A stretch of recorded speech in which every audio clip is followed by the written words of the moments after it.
UP चुनाव 2027 यानी पूरे देश की निगाहें और पूरे देश की दिशा तय करने वाला। लेकिन 2027 का जो यूपी है वो कौन तय करेगा? कौन है असल किंग मेकर? क्या 6 करोड़ की आधी आबादी इस बार पूरा खेला करेगी? सबसे बड़े सियासी सूबे की किस्मत का दारोमदार किस पर है? और सबसे बड़ा सवाल कि किसके पाले में है वो शक्ति, वो पावर, वो पॉलिटिकल पावर जो सब कुछ बदलने का मादा रखती है। नमस्कार, मैं ललित प्रजापति। आज इसी के इर्द गिर्द चर्चा। एक ईवीएम, एक बटन और फैसला, उत्तर प्रदेश की अगली सरकार का।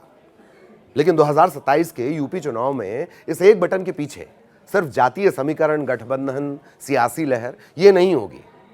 इस बार मुकाबले के केंद्र में, सेंटर में होगी आधी आबादी, यानी करीब करीब 6 करोड़ महिला मतदाता। यूपी की सत्ता का रास्ता तय करने में इन महिलाओं की भूमिका कितनी बड़ी होगी, इसका अंदाजा इसी बात से लगाया जा सकता है कि देश के कई राज्यों में हालिया जो विधानसभा चुनाव हुए, वहां महिला वोट ने सत्ता का समीकरण बदलने में अहम भूमिका निभाई। कई जगह तो चमत्कार की हद तक। मध्य प्रदेश, हरियाणा, इस तरह के राज्यों के चुनाव आप उठाकर देख लीजिए। घनघोर एंटी इनकम्बेंसी के जो बादल थे वो इन महिला वोटर्स ने यूं करके छांट दिए। मध्य प्रदेश में लाडली बहना योजना को बीजेपी की बड़ी जीत के अहम कारणों में गिना गया।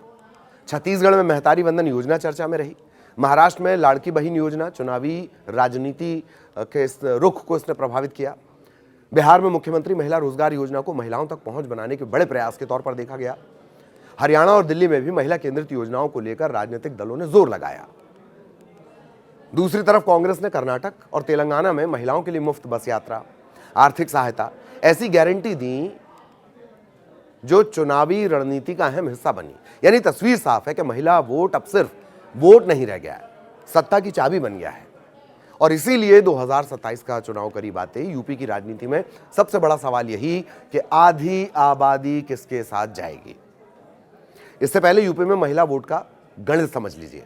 10 अप्रैल 2026 को जो अंतिम मतदाता सूची का प्रकाशन हुआ, उसके मुताबिक उत्तर प्रदेश में करीब करीब 13.39 करोड़ कुल मतदाता हैं और इनमें लगभग 6.09 करोड़ महिला वोटर हैं। यानी कुल मतदाताओं का, कुल वोटर का महिलाओं की हिस्सेदारी उसमें है 45% से ज्यादा। अब ऐसे समझ लीजिए कि हर 100 वोटर में करीब 46 महिलाएं। जरा सोचिए, अगर करोड़ों महिला मतदाताओं के वोट का थोड़ा सा भी हिस्सा इधर या किसी दल की तरफ झुक गया तो सैकड़ों विधानसभा सीटों पर मुकाबले का जो गणित है वो पूरा का पूरा बदल जाएगा। यही वजह है कि 2027 से पहले यूपी में सियासी दलों की नजर अब सिर्फ जातीय समीकरण पर नहीं है, महिला समीकरण पर भी है। पार्टी वाइज इसे आसानी से समझते हैं। बीजेपी का दांव क्या है? योजना प्लस सुरक्षा।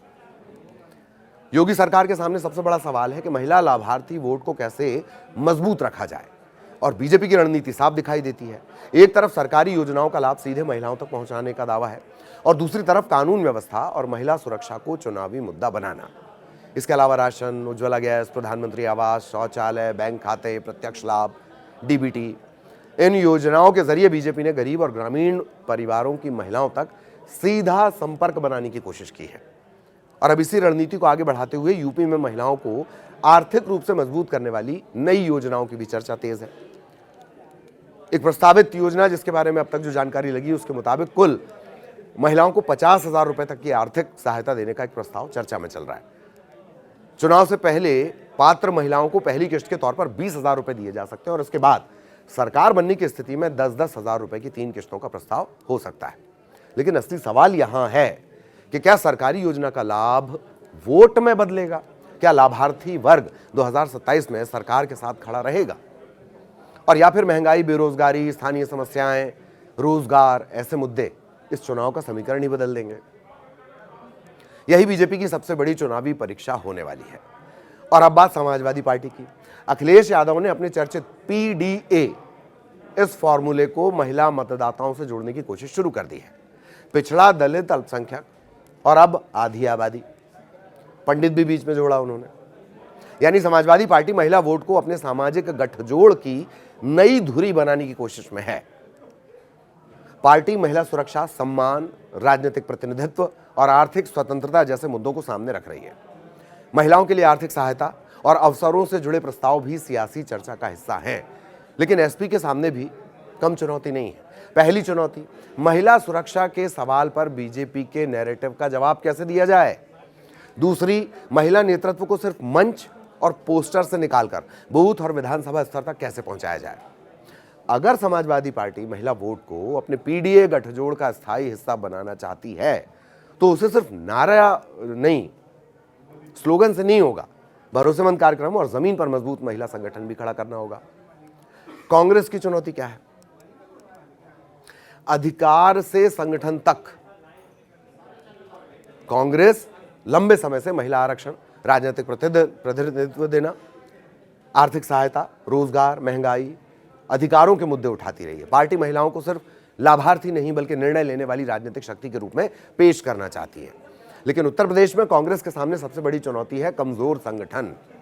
अगर कांग्रेस महिला मुद्दों के जरिए अपनी राजनीतिक जमीन को मजबूत करना चाहती है तो उसे स्थानीय स्तर पर महिला नेतृत्व खड़ा करना होगा। गांव, ब्लॉक, जिला, विधानसभा स्तर तक महिला आरक्षण, रोजगार, महंगाई, शिक्षा, स्वास्थ्य, राजनीतिक भागीदारी, ये वो तमाम मुद्दे हैं जिसके जरिए कांग्रेस विपक्ष की राजनीति में अपनी अलग जगह बनाने की कोशिश कर सकती है।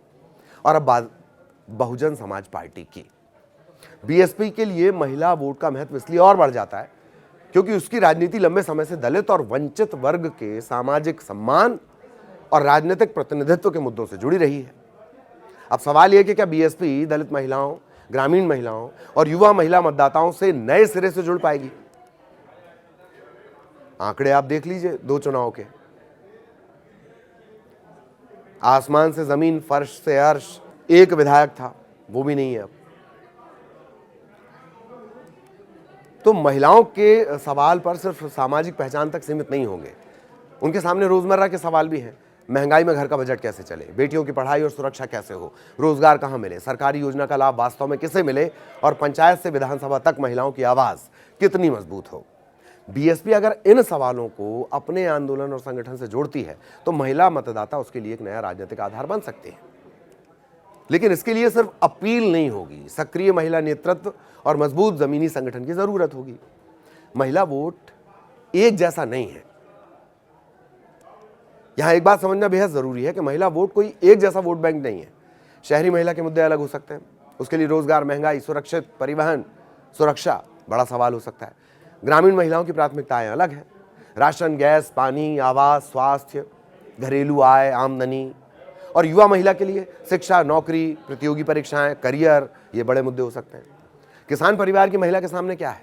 फसल, कर्ज, घरेलू आमदनी, खेती से जुड़े संकट। इसीलिए 2027 में सिर्फ महिला सम्मान का नारा काफी नहीं होगा। महिला मतदाता ये देखेगी कि मेरी जिंदगी में क्या बदला, सरकार ने क्या दिया, कौन सा वादा पूरा हुआ और अगली सरकार से मुझे क्या मिलेगा। योजना मिलेगी तो क्या वोट भी मिलेगा, यह भी एक सवाल। यहीं से 2027 का सबसे बड़ा सवाल निकलता है। सरकारी योजनाओं और वोट के बीच सीधा रिश्ता मान लेना राजनीतिक दलों की बड़ी भूल हो सकती है। किसी महिला को राशन मिल सकता है लेकिन उसके परिवार में बेरोजगारी की समस्या भी हो सकती है। किसी महिला को घर मिल सकता है लेकिन महंगाई उसके घरेलू बजट को प्रभावित कर सकती है। किसी इलाके में कानून व्यवस्था बेहतर हो सकती है लेकिन रोजगार और स्वास्थ्य सुविधाओं की कमी रह सकती है। यानी महिला मतदाता सिर्फ एक योजना नहीं देखेगी, वो पूरी तस्वीर देखेगी और फिर फैसला करेगी कि और क्या महिला वोट जाति से अलग हो पाएगा। छत्तीसगढ़ के कद्दावर नेता रहे अजीत जोगी और कई और नेताओं ने कहा है कि जाति कभी नहीं जाती। तो क्या महिला वोट जाति से अलग हो पाएगा? और सबसे अहम सवाल कि क्या 2027 में महिला वोट जातीय समीकरणों से पूरी तरह अलग होकर, यही सबसे बड़ा सवाल है, अलग होगा? जवाब है नहीं। यह मानना गलत है कि महिलाएं जाति, समुदाय, परिवार या स्थानीय सामाजिक समीकरणों को पूरी तरह नजरअंदाज कर देंगी। लेकिन दूसरी तरफ यह भी सच है कि महिलाओं के अपने स्वतंत्र मुद्दे हैं, उनकी राजनीतिक भागीदारी बढ़ रही है। कई चुनाव में महिला मतदाताओं का जो रुझान है वो पुरुष मतदाताओं से अलग दिखाई देता, ज्यादा दिखाई देता है। इसीलिए 2027 में महिला वोट जातीय समीकरण को खत्म करे या ना करे, प्रभावित जरूर करेगा। यही कारण है कि राजनीतिक दल महिला वोट को अपने पुराने वोट बैंक के ऊपर एक नई और निर्णायक राजनीतिक परत की तरह देख रहे हैं। 2027 में असली मुकाबला किस बात का है? उत्तर प्रदेश की राजनीति में अब आधी आबादी सिर्फ चुनावी भाषण का विषय नहीं है, वो सत्ता के समीकरण का केंद्र बन चुकी है। बीजेपी योजनाओं और सुरक्षा के भरोसे महिला वोट को मजबूत करना चाहती है। एसपी आधी आबादी को पीडीए की नई धुरी बनाना चाहती है। कांग्रेस महिला अधिकार और राजनीतिक प्रतिनिधित्व के जरिए अपनी जगह तलाश रही है और बीएसपी के सामने चुनौती है सामाजिक आंदोलन को महिला मुद्दों से जोड़ने की। लेकिन आखिरी फैसला इनमें से कोई पार्टी नहीं करेगी। फैसला करेंगी यूपी की वो करीब करीब 6 करोड़ महिलाएं जो हर दिन घर संभालती हैं, खेत संभालती हैं, भविष्य संभालती हैं, बच्चों का नौकरी करती हैं और परिवार की अर्थव्यवस्था में अपनी भूमिका निभाती हैं। 2027 में जिस पार्टी ने महिलाओं को सिर्फ वोटर नहीं बल्कि भागीदार समझा, संभव है सत्ता का रास्ता उसके लिए आसान हो जाए, क्योंकि उत्तर प्रदेश में अब सवाल सिर्फ ये नहीं कि कौन जीतेगा, सबसे बड़ा सवाल ये कि आधी आबादी किसके साथ खड़ी होगी। तो यूपी चुनाव की इस स्पेशल पेशकश में फिलहाल इतना ही। आपके साथ में ललित प्रजापति। स्क्रिप्ट लिखी थी जयशंकर ने। देश दुनिया की हर बड़ी खबर से अपडेट रहने के लिए न्यूज़ 18 ऐप डाउनलोड करिए, हरदम आगे रहिए और वीडियो देखने के लिए बहुत शुक्रिया।